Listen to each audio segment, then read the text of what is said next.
Hey, Matt from the A-Team, and I'm going to show you how to go from this to this, but without cutting. Today on 4-Minute Film School, we're lighting night to day transitions. Let's go.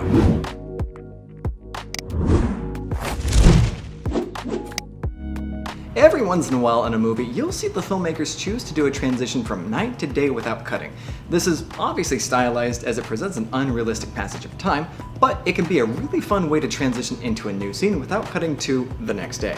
Any lighting change within a shot can be complicated. You really have to light two scenes at once and then seamlessly transition between them. The first thing you're going to want to do is shoot this in a close-up.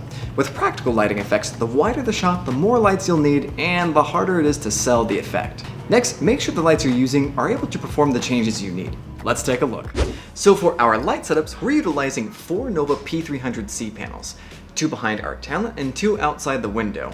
And per setup, we have 2 Nova panels, one set to moonlight and one set to daylight. For our moonlight, we're utilizing the HSI setting set to a blue color tone to get the nice rich blue that we're going for.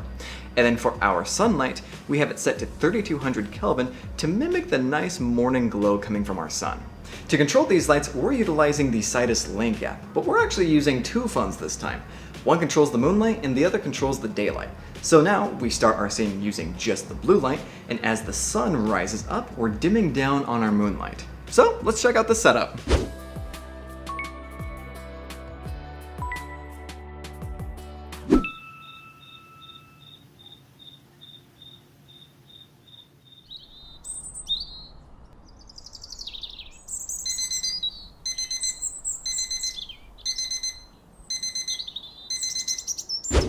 We also shot another version of the scene where we cut from night to day. That way we could focus a little bit more on the lighting and we still could match cut because the actor hasn't moved yet. To do this, we kept our lights pretty much the same with our 4 Nova panels, except now we introduced the 300X with the spotlight mount. And this gave us the opportunity to create a really cool shaft of light hitting our talent to emphasize this cool morning glow.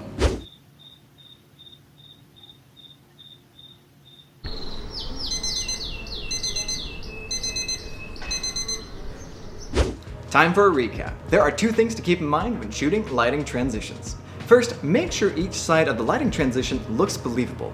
With lighting gags like this, you can get away with more simple lighting, but try your best to make each light setup able to work on its own. Second, make sure you have lights that are dimmable. We use RGB lights and control them with an app, but even if you're using old tungsten lights, you can still use a dimmer to control the output.